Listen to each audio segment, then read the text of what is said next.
But then we get the dumbest question of the entire interview. You guys think you're going to be married forever? You could ask this to anybody. Anybody in the world. You invite them to your podcast. They have to be a married person. You guys think you're going to be married forever? Who's going to be like, you know what? No. Some days I just want to kick that guy in the teeth. Like, who is going to like decide that this is the moment when they're going to break down the great angst they have in their marriage? Anyway, as long as we're talking about those dark, dark days, Jamie says, can you remind us how you and Harry started calling each other M and H? And Meghan's like, oh, yeah, I can. Okay, so when we first started going out, we weren't allowed to let anybody know that's what was happening. And so, we were just reduced to code, and so he was H and I became M and it stuck. And here we are, 7 years later, we're still M and H. 7 years. How could a person be so destructive in 7 years? What in the world? 7 years is really such a short amount of time. And I was sort of annoyed by how gloating she was about, we've been together, if you can believe, 7 whole years. Oh, okay, Meghan, I'm coming up on my 15th year anniversary of being with my husband. 7 years is nothing, and 15 years is nothing. I mean, in the grand scheme of things, what are these? But don't try to impress upon me that this is such like an extended, lasting love story, because can you believe it? 7 years. That's nothing, Meghan. Okay, why don't you pan on over to Prince William and Catherine, who are coming up on their 14-year anniversary? What about that? Here's the thing. There are so many things that were talked about in this interview that I kept thinking we were going to get to some point that was super interesting. She took forever to ask any of the interesting questions. But then we get around to, Meghan, tell us about how you feel with the Meghan effect. The Meghan effect is this thing where apparently Meghan will wear something and then it'll sell out. And she's all about uplifting these small businesses. So she sees it as this badge of honor where she gets to wear something and then help these little businesses that, but for her, would probably have closed up shop. Literally, this is what she says. I'm like, don't hang your hat too much on that, because I don't think that that's a real fact, that you've saved so many businesses from having to close up that brick and mortar because, all they needed was a Meghan Markle to wear their ring, their shirt, their bracelet. Then you did, and then they were pulled up from the depths of depravity. But she says, and she has the gall to say, that back in those dark days, second time talking about it, back in those dark days, when she didn't have a voice, and when she just wasn't allowed to talk, she had chosen to wear stuff from little businesses to help them. So, little business in Scotland, little place in Wales, she'd pick one of their items, and then she'd wear it, and then that business would just explode. And it's because, even when she wasn't allowed to have a voice, that was the way she talked. That was the way she took care of others. And that's kind of the way she filled her cup back then. And I'm like, is one of the ways she filled her cup back then when you were telling the people who worked for you to go get free samples and free stuff from designer houses in Paris? I don't know if that's uplifting the small business, but maybe that's just me. Makes me feel really great when specifically it can help uplift brands that have a great ethos and female founders. And, Yeah. There was a long time where I wasn't out talking. So if you Yeah. couldn't hear me, how could I be heard through what I was wearing if that's what people were focusing on? You didn't have to say a word, but it would move product for small companies or allow, even when we were living in the UK, a small company in Scotland able to, hire 50 more employees, or Yeah. small businesses who would take women out of positions of being trafficked and instead give them jobs. And by wearing those jeans, I knew it was going to allow them to save more women. It could have been the day that they were going to give up. Mm-hmm. Could have been the day that they're just going, why am I doing this? It's not worth it. And if I can come in with a little sprinkle of fairy dust just by wearing a bracelet or doing something, and that changes the course of their business, that's a huge honor. Well, from that conversation, we pivot to just talk of Harry in general.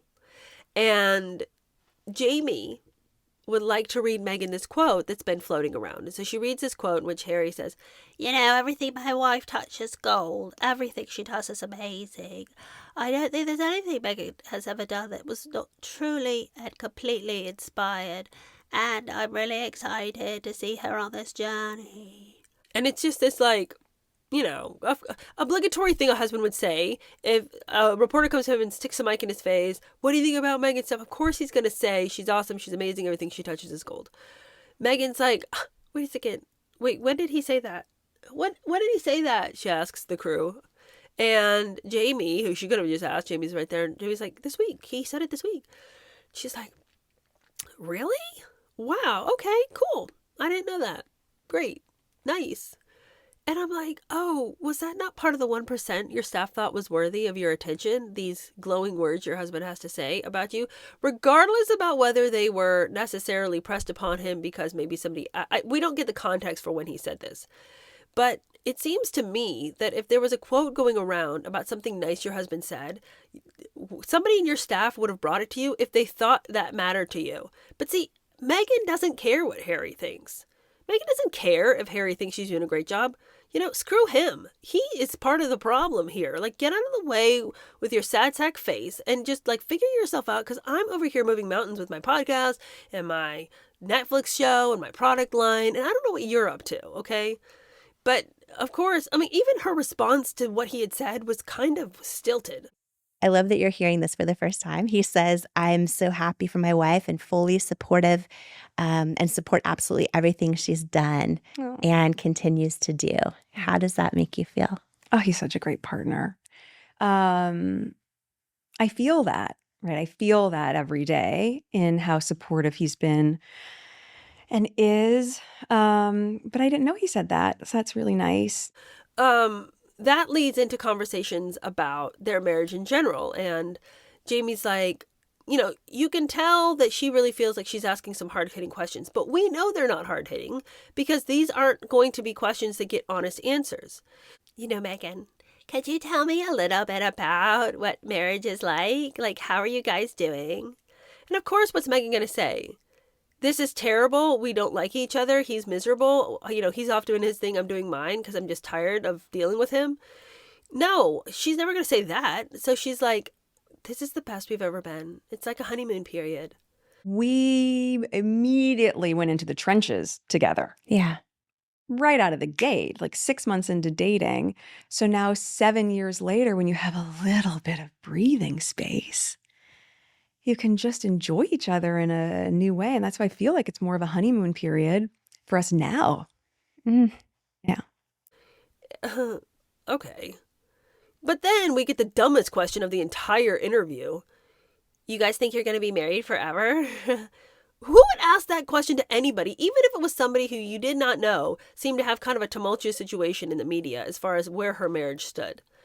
You could ask this to anybody. Anybody in the world. You invite them to your podcast. They happen to be a married person. You guys think you're going to be married forever? Who's going to be like, you know what? No. Some days I just want to kick that guy in the teeth. Like, who is going to like decide that this is the moment when they're going to break down the great angst they have in their marriage? It's a stupid question. Who told her to prepare that? So we get the same boneheaded answer you think you're going to. And then Meghan feeling like a little bit anxious that she's asking these questions because they must be in response to things that people are saying about her, as though she doesn't know. She then decides to interject the conversation with a little like, I don't know if you've noticed, but my husband is a fox. Who calls her husband a fox? Is this 1972? I've never heard anybody refer to anybody else like legitimately as a fox. Maybe people do, and I'm just like, that's not the terminology that me or my friends or any human being I've ever met actually uses. But anyway, he's a fox, and she wants you to know that she's still real hot for him. You know, so to dispel any of those nasty little rumors that might be going around, you know, she wouldn't know. She only knows 1% of the things that are being said, but just so long as you know, Harry's a fox. He's very good looking. Do you think you'll be married forever? Yes. I have a letter. He's also a fox. If you haven't noticed, my husband's very, very handsome. But his heart is even more beautiful. I hope you do think your husband's attractive. I hope everyone who's married out there still thinks their spouses are attractive people. Like, this isn't an insight. God forbid that you find yourself married to somebody you're disgusted by. So again, not an insight. Oh, can you feel that I'm getting annoyed? Okay. Then, because we've talked about how supportive Harry is, then we get the question of, you know, how are you supportive of Harry since he's so supportive of you?